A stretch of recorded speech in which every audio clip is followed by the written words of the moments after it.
Mic check.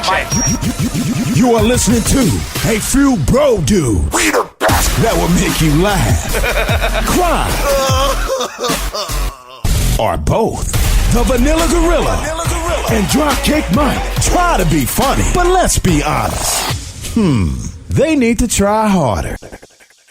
This is what I get. That was not you tonight. That's what I get. Man, that intro had me fucking hyped. Right? That was a great fucking intro, dude. Yeah. I appreciate it. Thank you so much.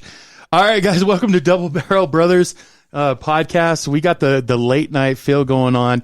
Those of you guys who are not watching on fucking TV on Facebook Live, you can watch it later after you take care of your business tonight. But yeah, it's 12:18 in the morning.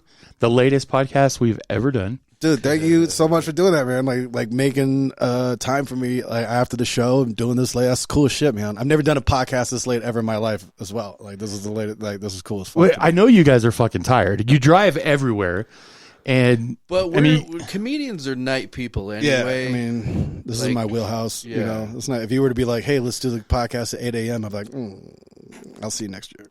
Yeah. So those that don't know, tonight at Lonnies Comedy Club, we had Patrick Garrity and Drake, our friend Drake Nelson. Drake Nelson. He performed last night. Yeah. Correct? Yeah. But did not tonight.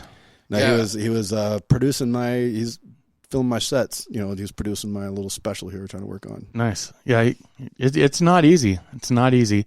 We also have my friend Erik over here. He's kind of our fill-in.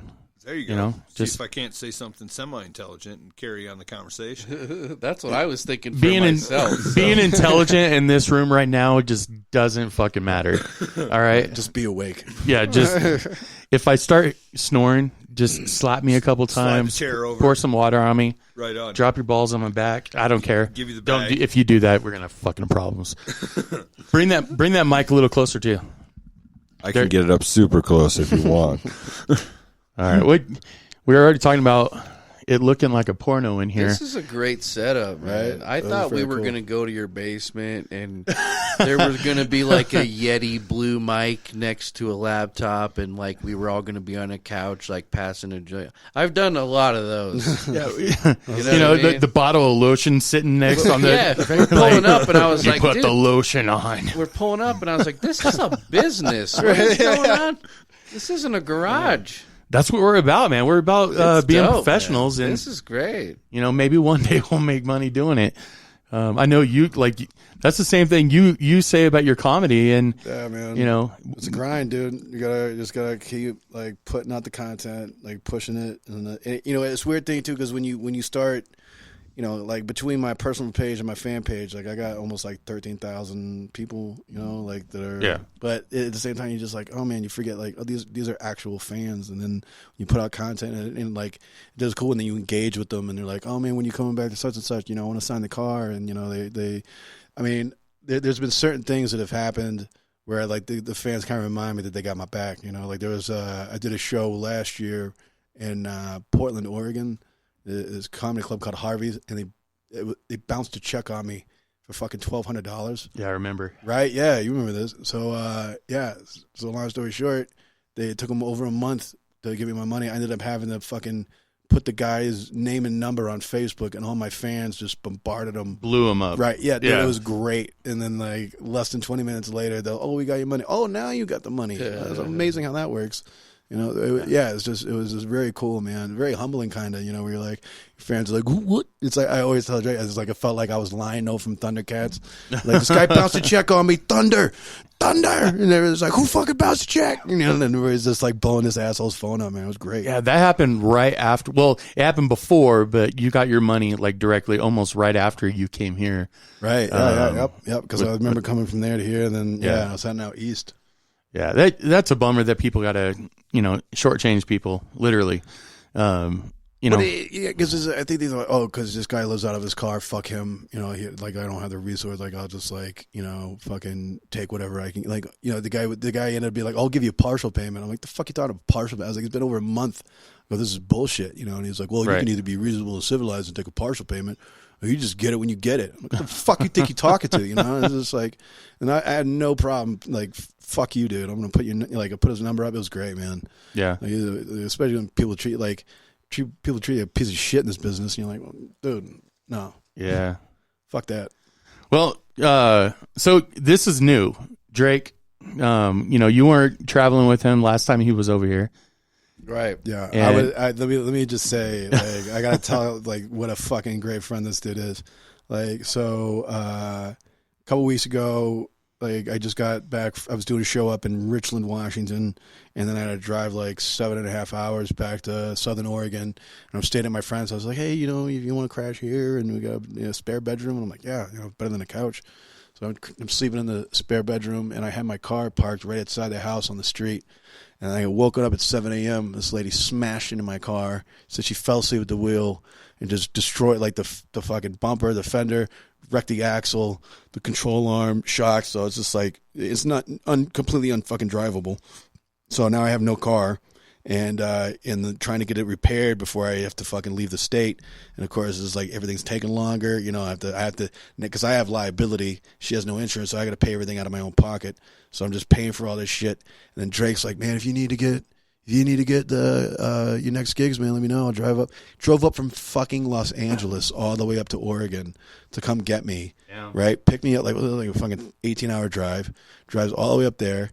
Gets me from Oregon. Then we do it, like, there was a fallout. He was doing a show in Reno where he was featuring. The headliner backed out, so I actually got to fill in and do that show. So we picked up a show in Reno, and then from there we came to here, which is like 17 hours, right? And now I got to do a show next week, Thursday, in Fort Collins, and then Saturday I got to fly all the way the fuck back to Oregon to pick up my car after it's fixed, and then drive it all the way out to, we're going to meet up in Little Rock, Arkansas. He's got to drive from Denver to Little Rock. I got to drive from Oregon all the way out to fucking Little Rock, and then we meet there, and then we continue the tour from there. But he not only picked me, he's like my producer now. Like, this really feels like the tour is a tour now, because he's putting out videos every day, what we're doing, where we're going, what we're eating. Like, he's been great, man. I feel like you guys need, just like the whole time you're driving, you need to be having like 2 theme songs, like, yeah, my best friend. Dude, no, like, we made a video. And we're brothers. No, this is funny though. Like,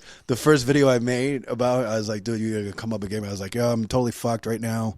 I got a buddy of mine. He's coming all the way up, and what he's doing is huge. He's going way out of his way, uprooting his life to come get me, to help me to get to my shows and shit.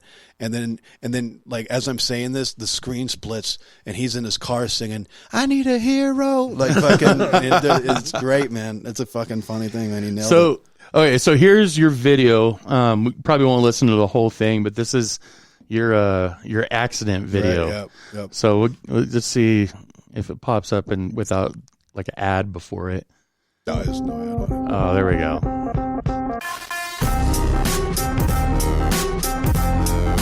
It's my little 15-second intro.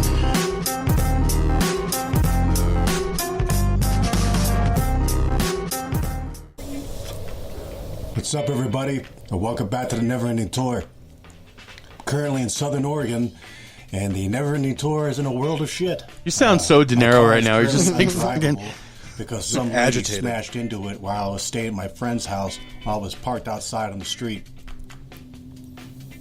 Got woken up at 7 a.m. and I come outside and she's crying. She's like, "I'm sorry, I fell asleep at the wheel." I'm like, okay, well, who's your insurance? "I don't have any insurance and my license is suspended." And I'm like, That's the Incredible Hulk. because my insurance only covers liability, so I got to pay for all this shit out of my own pocket now. I gotta say, so we're not gonna watch 6 minutes, Right. But I got to California, which is about an hour south Shit. of where I'm at right now in Oregon. there we go. All right, But I after hit the that, wrong button. It's a 20-hour drive all the way out to Denver. So Let me get on here. yeah, I'm a bit of a pickle. So if anybody We're kinda watching in this a- video a would like little to pickle, definitely Dick. tour me back on track. All right. So anyway, yeah, I'm super impressed because you guys are on the road all the time, but your production values, like of the shit that you're doing, it's like Well, Like- that video I made by myself. Like, I hate making videos. That's like I don't mind like actually sitting in front of the camera and doing it, but the editing is like so like I don't. It's so fucking tedious and monotonous. And like after driving 13 hours, I really don't feel like doing that shit. Right. He is very good at it. He does that. He is a legit like him picking up that kind of slack. Dude, it takes so much pressure off me. Like I don't have to worry about putting out consistent content. Like I would be happy enough if I could put out one video a week. He's putting shit out every day. So it's just really like getting to the point where people are like, oh, they're following the tour now. It's becoming its own thing. Like I don't want just a tour to be the tour. I want it to be my brand. You know, like I want to, I want to like get a fucking tour bus and have that to be the thing. You know, and he's like. And I want a producer to be on the tour bus with us, and he's doing it. He's doing a great job, you know. So what's the difference with you guys? Because, I mean, for the longest time, you were by yourself, and you're just fucking trucking, dude. I mean, by yourself. Well, last with year your I had my buddy Ricky Reyes with me last year. Okay. You know, he toured with me the entire year last year, but you know, it's just like we're not making like some shows I would open for him, and other shows he'd open for me. But whoever's the opener is not making shit for fucking money. You know, Right. so like he couldn't. He was like, this is not sustainable. So he was like, he got a regular job. He's just like, I'm gonna take a break, man. He's older. You know, he's like in his 40s now, and I'm like, I don't blame him, and it's fucking exhausting. But what do you guys do? I mean, do you like? I'm just trying to think. You're. I mean, hours. Sometimes 12, 14 hours in a car. Right. You know what I mean? Do you piss each other off? I mean, No, because not at all. you're like. You're trying to make each other laugh all the fucking time. No, When we're really does not. it does it like end? Like No, when you're not. I mean, I'm never trying to make like you know, we come up with. I'm actually pretty quiet. You know, I'm in my own head. Like I got, especially with this shit with the car. Like I'm usually trying to figure out logistics, what clubs I need to hit up, where we're gonna be at, where we're gonna fucking sleep at when we're not working on the shows that I'm not working at. I gotta we're staying. Another shout out real quick to my friends Alicia and Mark out in Denver. They just got married. They're letting us stay at their house. They have a basement. They got a spare bedroom for him. They got a spare bedroom for me. That's rare. Like, it's hard enough for me to even get a couch to sleep on. These people are letting us stay at their house for like fucking almost 3 weeks, like in between shows. Like when I first got here, we stayed there Wednesday night, and we're here Thursday, Friday, Saturday, Sunday. Probably drive back there Monday, and then I got to fly out Saturday. They're going to let him stay there until he has to get to Little Rock. They're just great people, and I know I have a good network of people like that are just, you know, it like I said, it's just sometimes there's people that just so hospitable and so kind to you where you almost feel like, I don't even know if I'm worthy of this fucking kind of kindness, you know, where you're just like, you know, it's just, you're like, holy shit, you know. It's called karma. It's called Right, karma, right, man. right. You treat No. people good, man. Well, I try to, you know, like I'm just like I like some people collect stamps, other people collect comic books. Like I collect friends. Like I have an amazing collection of friends that I'm very proud of, like all over the country. And it's just like if you're lucky about that, you know, and especially that I get to travel all the time because you know if I wasn't traveling, most people only have the same friends they see every day. You don't get to go like so you're just with the same people. But with me, like I'm seeing somebody I haven't seen in probably like 5-6 months every week. You know, or even longer, a year. I haven't seen you in a year. You know, so it's just that's what's so cool about it. You know, you're excited. You like my buddy Eric that owns the club today. We're staying at his house, and he's like, "Man, it's so." He's like, "It's almost bittersweet." He's like, "You gotta hang out with such cool people, but you only get to see them like once a year, and it's just like this great epic hangout." And I go, "But it almost that's what makes the hang almost that much more epic because it's so like compressed. We're like, what's up, man? And we have this great time, and then it's, you know." Well, it's easy when you can take time apart and there's no gap in between. You know what I mean? Like Right. you come back and you both are the same fucking person. Well, that's how it was with me and Drake too. You know, like because I first met him. He was a manager at Reno and the Catch a Rising Star. Okay. And when we came through there, you know, he would not only like manage the room, he would also host the shows. So he was like hosting all the time. I'm like really talented. Yeah. Some say extra humble, but you know, This is my Fuck it. This is my top 3 qualities. But yeah, so I met him, and then like, you know, he was a great dude. We got along like immediately. You know, it was just like when you start meeting, when you travel a lot, you meet people all the time. You kind of figure out who's on your frequency. You know, like, oh, this guy's a cool dude. And at the same time, you're like, oh, I gotta get the fuck out of this conversation. You know, some people you got, but he kept in touch with me a lot. He was like, hey, he was actually asking me for a long time. He's like, man, I want to go on the tour with you. You know, this would be great. I'm like, yeah, man, but you know, like I can't get you. Like, there's certain clubs that like they won't let me bring my own person if they don't know you. You know, so it's going to be a process to get on there.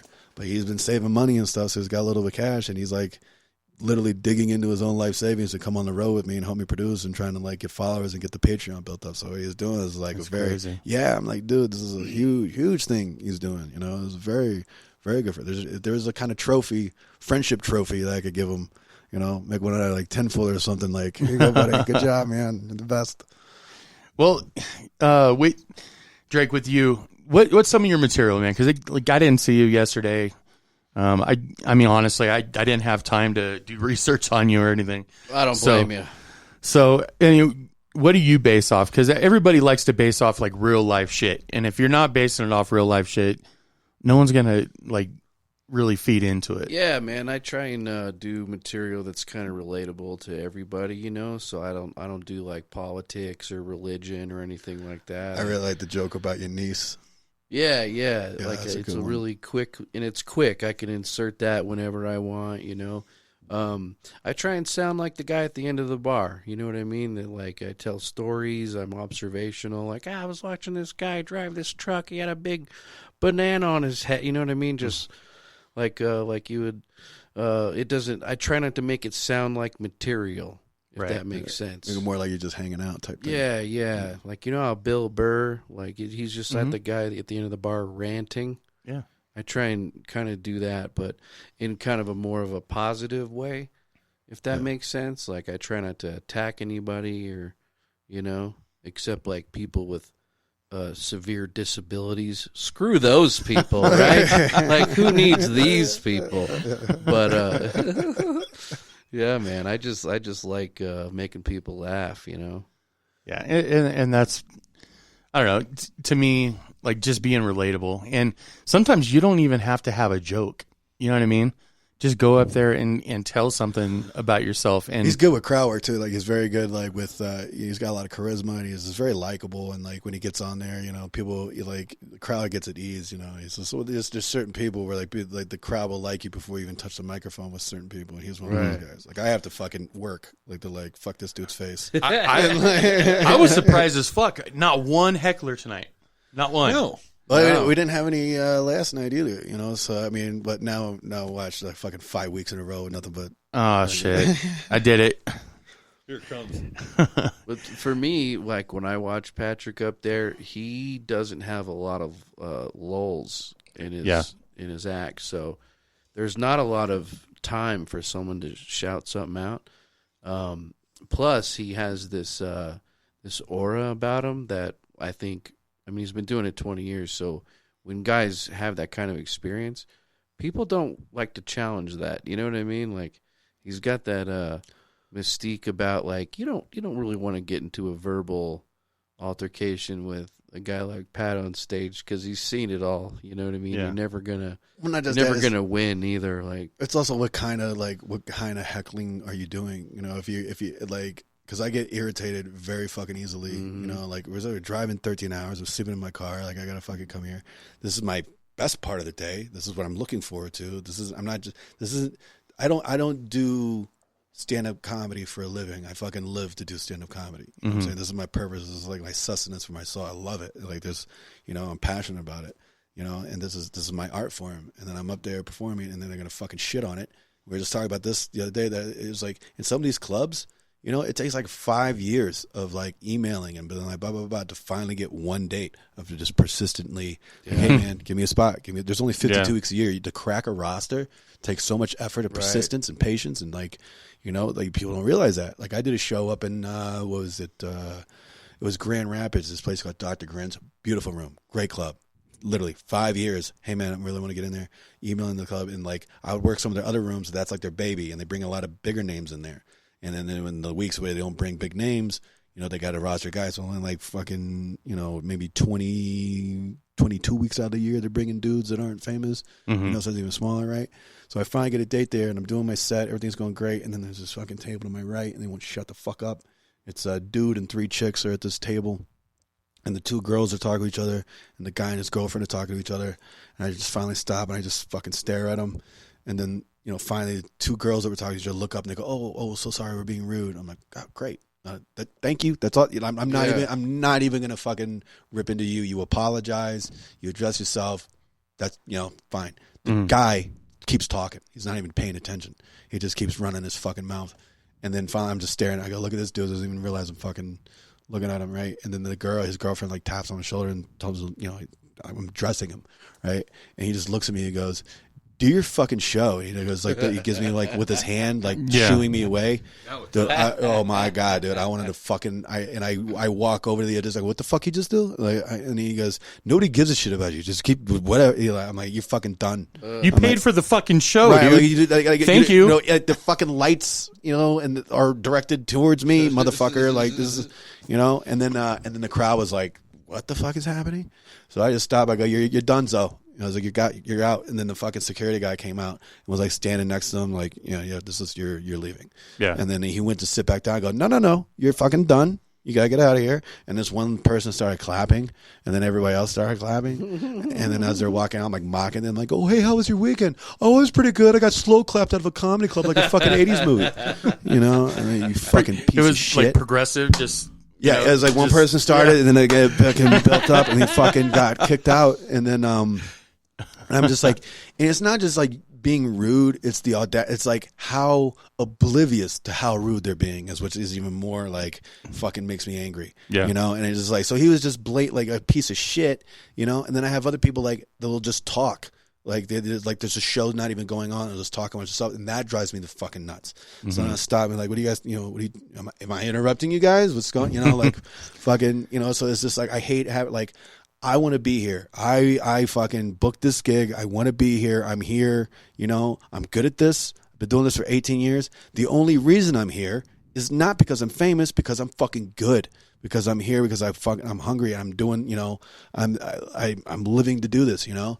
And then they just shit on it, and it just like, so I have to suppress my rage, you know. And I'm just like I get so fucking angry. I'm just like, well, first I sit there. If I hear them talking, like I'll let them talk. I'll just sit there and ignore them because I want them to be annoying. I want the rest. I want to see heads turning. Like it gives you ammo. Right. Well, it gives the audience is already like, shut the fuck up, you know. And so when you finally do address it, you're the hero. And if you go after them too quick, then like, you know, you're like, oh, shut the fuck up. You're like, all right, this ordering a martini, and you know, you look like a dickhead, you know. So you got to be careful how you like address it, and then you got to be like, oh, am I going to ruin this bit?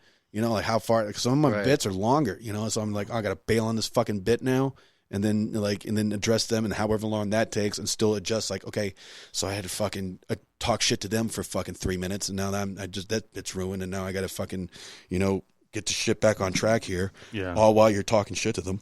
You know? Now you're doing math. Right. I hate math. Yeah, doing math while fucking. So this 3 minutes ago. Right. You know, talking to a drunken adult that's never been told to shut the fuck up before in their entire life. My marshmallow s'mores bit, I gotta cut that now. I got a farting thing. Fuck that now. Get mad. Yeah, you get and they're just belligerent and indignant, and you just like, you know, and you know, it's just. But it was funny. I'm wearing a Rodney shirt. I didn't know respect. You know, this is right. They just like, and that's the thing about comedy too. You can talk anytime you want, Erik. I'm just observing, but okay, yeah. But you went up tonight when you walked on stage, and I saw the Rodney Dangerfield. It's one of my favorite shirts, man. And I just kind of sat back and I'm like, all right, I'm in. This is good because if you're gonna walk up with that on, I'm gonna pay attention. And the other guy was good. I enjoyed him. We got in there. Wyatt was great. Yep. We had commitments earlier, but the shirt, I key on weird shit. And yeah, it was one of my favorite shirts, man. I just like, because I love comedy, man. It's my favorite thing ever. You know, that's the only thing I feel like I've been good at a few things, but this is the only thing I've actually felt like I've been great at, and it, like where I feel fulfillment. You know, like I'm not rich, but I do get fulfillment. I do, like when I put that mic up, I'm like, thank everybody. Like we all connected. This whole room, they connected with each other, and I connected with them, and you know, everybody's laughing. And then like every job I've had before comedy was something with a fucking name tag that I hated. You know, it's like every day without a name tag is a victory. Yeah. And it's like, and that's no disrespect to anybody that has to wear one. I'm just saying, I understand some of the shit you have to deal with every day when you wear one. Mm-hmm. You know, like if somebody read your name tag really shitty to you, like, oh, why don't you go get a manager, Patrick? You're like, don't fucking talk to me like that, you piece of shit. You know, so you get like, so comedy is like, you know, and then when you have an idea and you the creative process of getting a bit and having it worked out and you present it and then they receive it and it's great and you're all laughing and it's fucking awesome, man. It's magic. You and like I said, I just met you, Drake. So, but you respect the grind. I do. And like, I mean, it's the simple things. Like, I've been to so many comedy shows, man. I've been to so many shows just in general. Maybe a few of them, maybe come out and shake every fucking person's hand on their way out. I got to be honest with you. I can't even think of another comedian that's done that. Even, I mean, it sounds crazy, but even if I were like, you know, a certain level, I don't, even if I was rich and famous, I don't see myself not doing that. You know, like, I want to take the picture. I'm fucking grateful. You know, like, it's just, like, I even say it during my set, the people, like, they come out, and I'm like, yeah, I appreciate you guys coming out. You know, I'm not stupid. I know how this evening started. You guys are hanging out. Like, oh, here's a comedy show. Sure, you want to go check it out? Sure, who's going to be there? Like, fuck, I don't know. They're not here to see me. They're here to see a show that I just happen to be on. You know, they're giving me a chance. They're coming out to say they're giving an unknown comic an opportunity. You know, whether they're just out there to have a good time. And it's my job not to be a waste of anybody's evening. You know, like, I'm going to do my best. And I'm not going to make everybody happy. There's going to be like, oh, I don't, you know, that's what comedy is. Comedy is an art form. It's subjective. Not everybody's going to like it. Some people are going to love it, you know. Sometimes I'm somebody's favorite comic. Other times, like I fucking sucks, and they'll email me and tell me how much I suck. You know, I'm like, all right, man. They really go out of their way. Yeah, they do. Well, I can write you and I can tell you how upset they are. I like to shake hands after the show, but only because I'm trying to get laid. Because, you know, if I have to talk to a girl at a bar, like, it's never a good thing. But if they see me perform, then now you're saying you got a chance. My odds go up a little bit. Yeah, now you're Superman. But now if they don't see you perform, you're just Clark Kent. You know, Right. Now I don't have to roofie them. Oh, that's really bad, but funny. Yeah. So, okay. So you say, like, in your bits, you don't talk about politics. You don't talk about religion. Drake, I mean, most comics nowadays, they try to stay away from it, but sometimes that's like a really funny thing. Because with me, if I was a comedian and I was out there, my number one goal would obviously make people laugh, but piss them off more than fucking anything. And why? Because I think it draws them. You know what I mean? It draws them in and shit like that. Like, you know, tonight, you how many jokes did you have about jacking off? Maybe like 3. Yeah. So, I mean, you were killing it. I mean, you're chafing already. So, some people just, you know, that's not their cup of tea, but you know what? They fucking remember you. Right. And they're gonna go talk about it, and they're gonna say, you know, if it's their girlfriend or whatever, hey, this motherfucker spent fucking 30 minutes talking about jacking off. I didn't do that long about 30. Well, I'm just saying. Like, yeah, you know how one story turns into a long, and everything changes. I was like, I had too much. But what do those people do? What are they going to do? They're going to look it up. They're gonna you know, find you.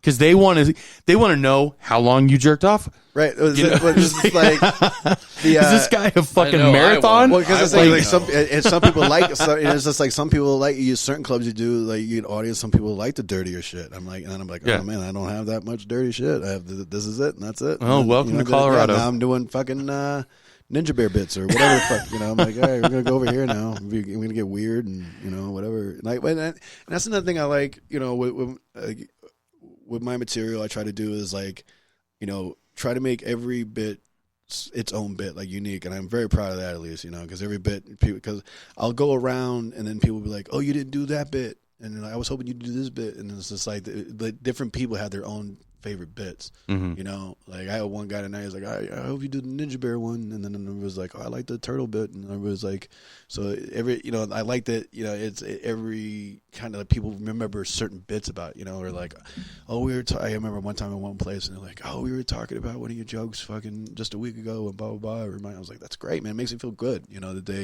they remember it that much, and that, you know, it's not just the generic, you know, every, you know, bullshit shit you hear from everybody else, man. I try to at least make it different, you know. Where if you are going to steal my shit, people are like, you know, that's a very like very particular fucking thing. You just, you know what I'm saying? Right? Yeah, one of my favorite things that you've done was the Instagram posts. You know what I mean? Oh, with the car? Yeah. Well, no, the post that you're talking about, fuck it, what was it?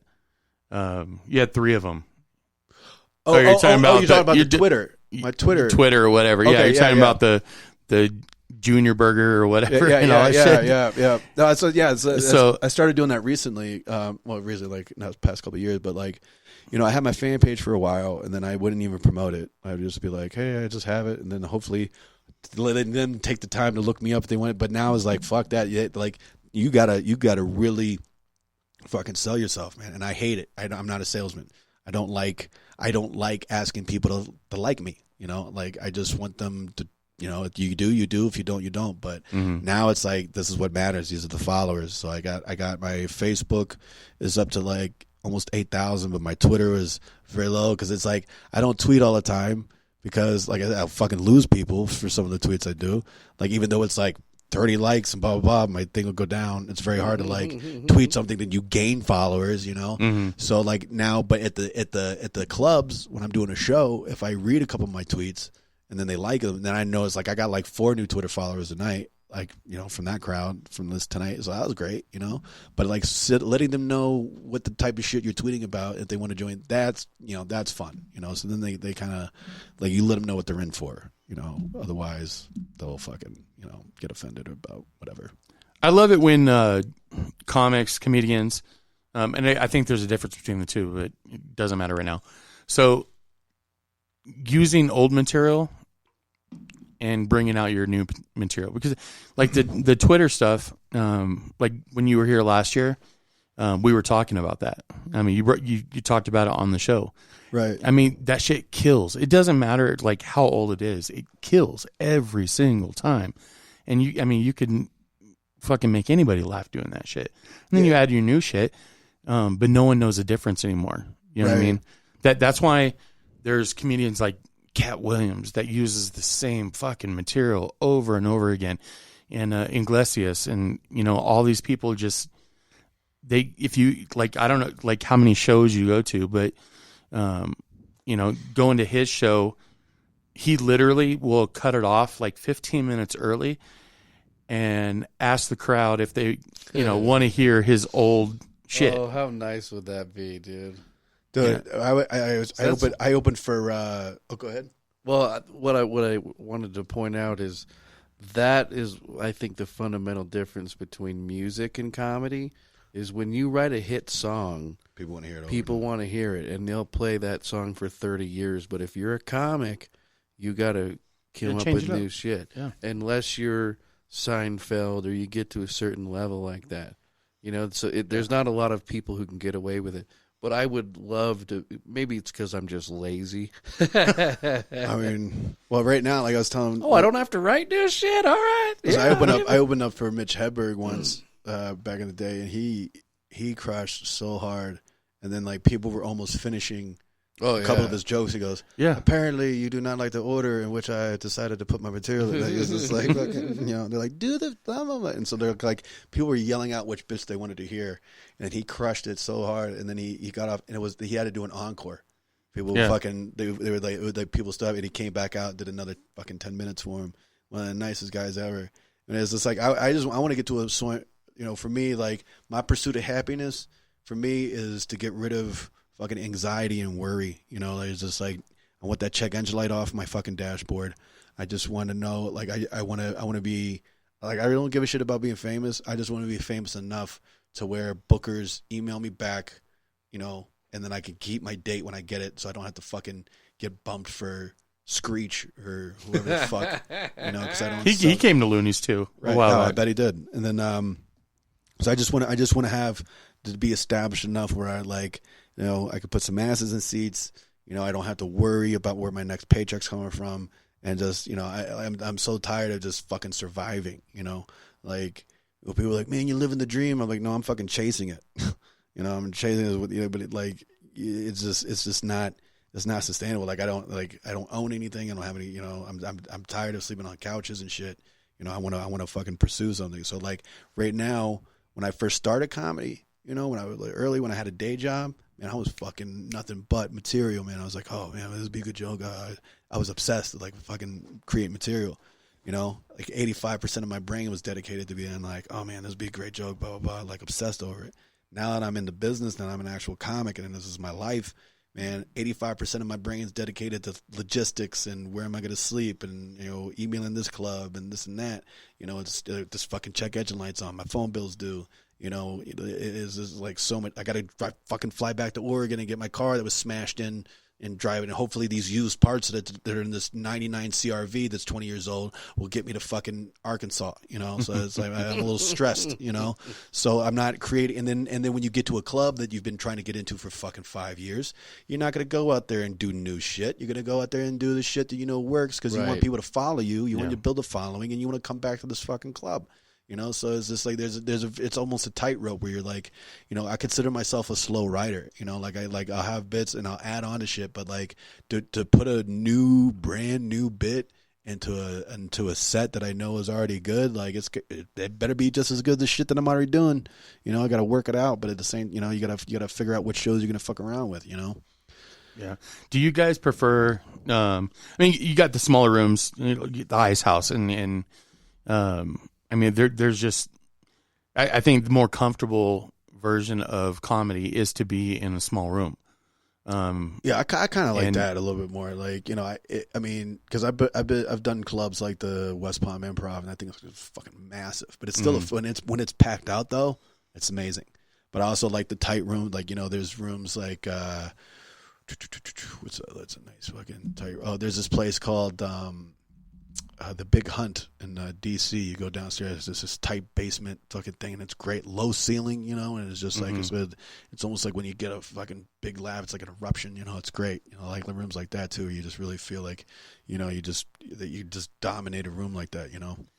Well, one thing's for sure, Colorado loves you. Yeah, I love this place, man. I love it here, dude. I'm very excited that they're opening up another club in Fort Collins. Yeah, kind of comedy fort, man. So I'll be able to so I can get. If I could get here in Colorado Springs, this will be a week here. I get a week out there, and then I get another week of one-nighters in Denver. That's 3 weeks in Colorado that I can spend. Man, I'm fucking great. I love this place, dude. I got great friends out here, man. Yeah, I love Colorado. Yeah, this is his first time here. I've done a few one-nighters and stuff, but, you know, never into the clubs. I've never done Denver. Yeah, as soon as he's like, man, this club's great. You know, it's just like one good thing about having him on the road too is he's very enthusiastic. Like I've been fucking just I'm like a curmudgeon. You know, he's like, hey, how's the car? I'm like, yeah, Jesus Christ. You know, you know, why the fuck you asking me right now? Yeah. But I like that he does. His enthusiasm is like is contagious. You know, he's like, I like how excited he gets, and it's good to have him on the road. You know, like he's very pumped about everything. You know. Yeah. So what's next for you guys? What do you got going on? Well, like I said, we got Fort Collins next. So I'm off Sunday, Monday, Tuesday, Wednesday. Then I got a one-nighter in Fort Collins. Oh shit! I had to go up there, dude. My brothers live up there. Yeah. It's my first time doing this little one-nighter here, but it's great. And then the guy that's producing the one-nighter is the same dude that's opening the club, the comedy for it, David Rodriguez. And that's going to be, I think, a Thursday, Friday, Saturday. So hopefully come there next year. So I got that on Thursday. Then I'm off Friday. Saturday, I got to fly back to Oregon, stay there for a night. And the next day, I got to drive to Reno, stay there for a night. And after that, I go to Vegas, stay there for a night. And after Vegas, I drive all the way out to OKC, stay there for a night. And then it'll be fucking time to go. You're fucked. Yeah. Then I got to do a show the following night in Little Rock. Then after that, I go to Joplin on Saturday, Joplin, Missouri. Then after that, I got to go all the way up to fucking Wisconsin. And then I'll be in Wisconsin for one night, and then Duluth, Minnesota the next. Then I'm off for a few days. And then I got to go to a Thursday night in Egg Harbor, Wisconsin. And then I got to drive 6 hours Friday, Saturday. I'll be in Rochester, Minnesota at Goonies. And after that, I got to fly back to Denver. And I'll be doing Sushi High as a cool one-nighter. And then after that, there's another Saturday. It's a Comedy Zone. It's like, what the fuck is the name? I can't remember the name of the city, but it's like 5 hours away from Denver. And then after that, I fly back Sunday. And then after that, we go out to, I think, Indiana. Start heading back out east. Holy fuck, dude! You got like your whole fucking book in your noggin. Like, yeah. I can't remember. I don't know what the fuck I'm doing tomorrow. Yeah. Like, that's because, like I said, my 85% of my brain is obsessed with scheduling and legit. Like I'm not only a comedian, I'm a fucking tour manager like I don't have a residence, so I have to fucking like make sure I'm like, if I'm not working on a week, then I'm losing money. I'm not working, and I want to. If it's up to me, I'd be booked 52 weeks a year. But the most I can get on like a good year is probably like 46, 47 weeks. Which is still good. It's still like fucking Christmas and holidays and shit like that. But I want to work as much as possible, and I'm doing a good job with it. Like I like it's frustrating and demanding as a job as like putting together the tour is. Like I have gotten good at it. Like I've made contacts. Like it's hard to crack a roster, but once I'm in there, they usually have me back. Like I'm fucking, like I do a good job. Like I'm low maintenance. I come in, I know I'm not famous. I'm here to fucking do a great job for you on stage, and you don't have to worry about me. I'm going to show up on time. I'm not going to get wasted. I'm not going to try to fuck the wait staff. I'm just here to have fun and do my thing, and I want to come back. I'll do all that stuff. The yin and the yang. There you go. Yeah. You got all of it. I need more food. Hey, it is what it is, man. But yeah, so it was definitely fun watching you, man. Thank you, man. We had a great time, and I know you see a lot of comedy too, man. I was just telling Drake, like you're not just a regular dude. Like you actually like appreciate comedy. You know what I'm saying? Like there's some people that just be like, oh, I could do that. It's just bullshit. And I'm like, that's the trick. That's why it looks like great comics make it look easy. They make it look like it's just bullshit. And Michael Jordan made basketball look easy, but you don't see me trying to slam dunk from a fucking foul line. This shit is hard. But that's the trick about it.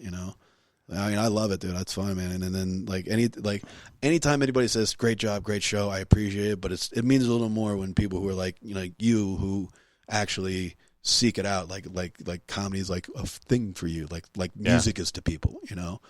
Some people don't listen to stand-up comedy. Some people just, listen to their music and that's it. And that's sad. That's sad. I could listen to that shit all day long. Denver, they have it on point. They have it Great on scene. point. They, I don't know if you went through the stations and shit, but I think it's 103 point something, and it's a comedy station on free radio. Yeah, it's cool, just man. The whole fucking day. And I go up there quite a bit for my day job, and that's the only thing I can listen to. I don't want to listen to fucking Rihanna or any of this bullshit. That's what I listen to, and that's great. And I wish Colorado Springs would have that too. That's funny. That's how I was when I was a kid, man. Like I was so into stand-up comedy. Like all my friends were listening to Nirvana, Stone Temple Pilots. I was listening to fucking Sam Kinison, Andrew Dice Clay, Eddie Murphy, like Dennis Leary, anything I could get my hands on. I was like, I was like a sponge. Like I just loved. I was like, this is amazing, and I always wanted to try it. I was like, man, it would be so cool. But being a stand-up comic to me, was the same as being like, oh, I'm going to be an astronaut. Like, no, not everybody gets to walk on the moon, dickhead. You got to fucking be a little more realistic. But, I love it, dude. Like, I'm very lucky. Like I said, I got some great friends. I've experienced a lot of shit. And, the people I've met, I never would have met if I didn't do comedy. I'm like, man, like, I couldn't imagine, what my life would be like if I wasn't doing this, like... It's incredible. When you leave a room and you leave a gig and those people are still talking about you after the show, that's when you know you did it. Okay, right, so famous, not famous, making a shit ton of money, driving a badass car, whatever. None of that matters. What matters, you're creating a legacy for yourself, and eventually, no matter what, that person's going to tell the next person, and that person's going to tell the next person. Yeah. And, did you see this guy on YouTube? Did you see him on, America's comic bullshit? I don't fucking know, but, it all trickles down. And, it's getting late as fuck. It's 1 o'clock in the morning. I'm supposed to be sleeping right now. But you guys are good at your craft. And I cannot say that I can go up there and give it that same thing. I'm a funny motherfucker sometimes. Not all the time. Well, yeah, I mean, like, And- it's a learning process, man. It's just like you got to learn like what your voice sounds like, hearing your voice on the first day, like, and your timing and like how, your facial expressions you're gonna use and how like your cadence. You know, every joke has structure to it. You got to figure out like how to perfectly deliver that joke. Like just because like that's what I love about comedy. Like I'll deliver a joke this way for this joke. But then I'll deliver it like I'll have another joke where like I'll do voices and act outs, and another one's like it's observational, whatever. There's no rules to this, you know. Like I always tell people, it's like for me, comedy is like kung fu. Like it is what it is, but there's so many different styles. Like this one dude would be like, "Well, I like Chris Rock," and this other dude like, "Oh, I like Mitch Hedberg," and that's like saying, "I don't know if this dude's Tiger Claw can handle this dude's Drunken Monkey style." But it doesn't matter which one you think is better because they're both deadly in the hands of a master. Like once you master your shit, you're a master. You know, like you're like, and then all the comedy clubs you go to is like dojos where you show off your kung fu. You know, you're just like, and then you build your reputation. You know, oh, you heard of this dude? Yeah, man, that dude's kung fu is fucking strong. You know, like you hear His kung fu is strong. Yeah, this dude's badass, man. You know, and you become consistently killing it, and then you know you just kind of develop your own reputation among other comics, you know? And that's one thing I do. Like, I'm not famous, but, like, or not in the comics. Like, But you keep saying you're not famous, but come on, dude. I mean, you have a definite name for yourself, and you got to give yourself some fucking credit. I got good stories around like the comedy community. The people that know me, like they know I'm a good dude, man. Like I want to get along with everybody. I never got in this business to make enemies, but people will make enemies out of you because of their own insecurity bullshit, right? So for me, dude, I like if I see somebody that's funny, like I'm like, oh man, that dude's hilarious. I want to be friends with that dude. I'm gonna be like, dude, that was great, man. Like, fucking, dude, I love comedy, man. That fucking was awesome, you know. Like, yeah, it was great. Like, I wanna, you know, collaborate and team up and fucking like, you know, I'll tell these are the clubs I work and blah blah blah, you know. So I think it's important, you know, where like so many people like there's enough work for everybody, man. There's a fucking 300 million people in this fucking country, so. You can build a following, you know. This Jersey Shore has 15 million followers for those human trash bags, you know, that fucking contribute nothing. Like, you know, you can build it up, you know. Yeah. So I don't know. I love this so much, and like the people I meet, like around the comedy scene, like I've had to sneak into Canada, you know, to do shows. I think I talked to you about that last time I was here. Like fucking, you know, so the comic who was booking the show where I snuck into Canada fucking loves me. Like, those are one of my favorite stories, man. You know, fucking great. Oh, this kid, there's another funny, he's in the news recently. This dude, Shane Gillis, who just got picked up on SNL. Like, he's going to be on SNL, right? 7 years ago. I think it was 7 years ago. Maybe even longer. He hosted. It was his first time hosting a comedy show ever, and I was the headliner. And he was a nice kid, man, really funny dude. And he goes, after the show, he's all like jazzed up. He's like, "Hey man, you want to go grab a beer?" You know, he really wants to hang out. And I've been having like a miserable month, like fucking car repairs, canceled gigs. Like I was just fucking like, you know, all the other personal shit. I was just fucking irritable. And I liked him. I was like, "Yeah, man, that sounds good. Let's do that. Let's go. Yeah, I need to blow off some steam. I like this dude." And he's a really nice kid. And he used to be a lineman in college. You know, he was a bigger kid, but he lost a bunch of weight. You know, so he like slimmed down. But his buddies, as a prank, photoshopped his face on Fat Bass's body from Austin Powers, and they're like letting these fucking flyers out everywhere, you know. So we go to the bar and we grab some beers, and then after the bar we hit this hot dog stand. And we're getting like these croissant dogs, you know. So I bought him a couple. Like, here you go, buddy. And then it's my turn. So I order a couple hot dogs, and I look over, and there's this flyer. There's this like his face on Fat Bash's body. I go, "Yo, but hey, buddy, there's your flyer, bro." Right? And as I said that, there's this fucking Jersey Shore looking asshole behind me. He's got like spiked hair and a white jean jacket, and he goes, "You flyer, bro." He's like mocking me, you know. I'm like, what the fuck? So I just ignore him and I get my shit, and he just keeps getting louder and more obnoxious. "You fly, bro!" Like really wanted to get my attention. I look over at Shane. I'm like, "Yo, is this dude serious?" And then Shane's like, "Yeah, way to make fun of strangers, asshole." And the guy immediately goes, "What the fuck? You want to get fucked up? You want to get knocked out? And he's like talking shit to Shane. Shane's like, what are you doing? I go, yeah. Hey, why don't you calm down? By the way, nice Miami Vice jacket, you faggot. And then he fucking turns to me and he starts screaming at me. You know, he's like, hey, you want some too, bitch? You want me to knock you out? Blah, blah, blah. He's getting closer and closer to my face. And at this point, I'm not saying anything. I'm just letting him get closer and screaming at me. So then I just close my eyes and I lean back and I headbutt this motherfucker as hard as I can in his face.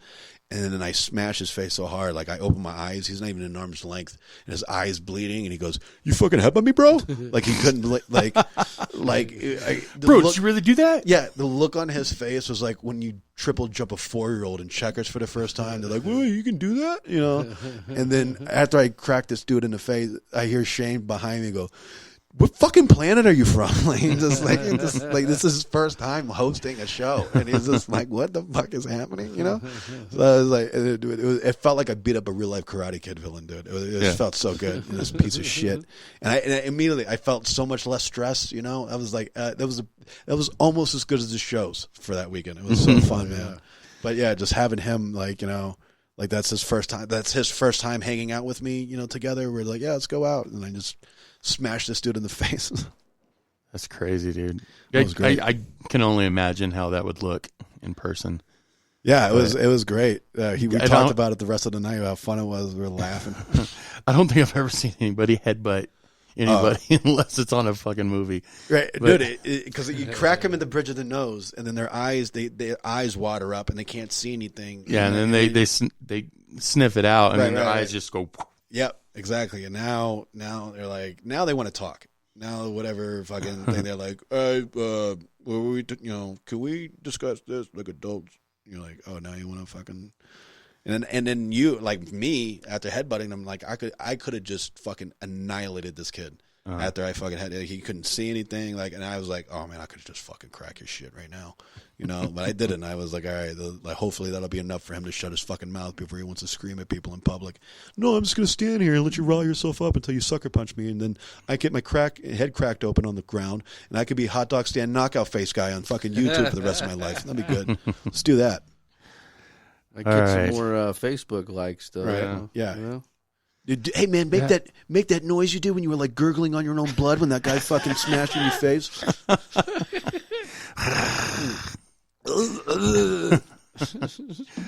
All right, fellas, I'm gonna wrap this up. It's been fun. Dude, man, thank you so much, dude. Yeah, seriously, for having us. No, thank you. Like a fucking cool, like super midnight cool show, man. That was awesome, dude. Yeah, I might have to start doing this a little more often. I don't know, man. But okay, so you're gonna be in Fort Collins. I'm gonna try to get up there. Yep, if you need a place to stay, I bet you my brother will accommodate. Dude, I will actually I'm gonna be good that night, but like anytime I come to town, man, he wants to give me a place to crash for just a night or two, just so I just spread it around. Definitely, yeah, man, that'd be cool. Yeah, my house too. Anytime Drew, you need it, man. Thank you, man, so much, buddy. Appreciate it, buddy. Yeah. So it's been a lot of fun, a badass show. Sorry I didn't get to see you, Drake. You see him next time. But we'll get with it. Hell yeah. I'll do my research next time, so I have some more shit to talk about. Eric. Yeah, Google it. The man of few words tonight. Which is a rarity, I know, but just sat back and took it all in. Yeah. So either way, it was fun. It was worth it. Now I get to try to I got to tape my eyes fucking open to be able to drive all the way home. So again, man, thank you so much for putting together a special midnight podcast just for us, man. Appreciate it's badass. Do me a favor, just like you guys are always looking for likes and absolutely the thumbs up and shit. Just blast this shit on your fucking pages, man. Absolutely. And so, I mean, we got this. I can't tell if anybody's watching or not. I think we got like a couple. But yeah, this will go up there, and then probably I'm not gonna edit this tonight. Do you want to send me a link that I can share on the thing? Yeah. Okay. Cool. Yeah. Man. Send me a link, and I'll share it on my fan page and my personal page and Twitter. Like I'm almost at 1,000 on Twitter. I think I can clip the video too and put it into ours somehow. You know what I mean? It should be pretty easy. Yeah. So, do you guys have anybody you want to thank before we take off? Any sponsors that you guys deal with, or just people that are badass? I want to thank who I thanked earlier, man. Thank you, Drake, for fucking getting me here, man. Seriously, dude. Man, my pleasure. Awesome, bro. And then Alicia and buddy Mark and Eric for booking me. at the club, Eric Hawkinson. I mean, he booked me a year out because I told him how important this gig is for me, because this is when I come from west to east. I was like, dude, I can't book anything else until I book your show, because I need to know when your show is, when I'm going to be here in Colorado Springs, because I can't book anything after that until I know when I'm going to be here, because I can't go from Little Rock back here. You know what I'm saying? So I had to know when this date. And he's like, yeah, man, let's just book it when you come here, and we'll book it a year out and whatever. And he's just been so accommodating. So huge thanks to Eric and Lonnies, the Club Lonnies looks great every time I come here. Staff, the staff has been awesome. Thank you, Drew, for having us. Thank you, welcome. Eric, for having us, man. And thank you, David Rodriguez, for booking me at Fort Collins next Thursday, man. Very cool. All right, we're out of here. It's the Gorilla. We got all these guys in here, and we're going to take off, and we're going to get some sleep, which is much needed. So we're going to get the fuck out like a bunch of fucking special unicorns. All right, later. Later, guys.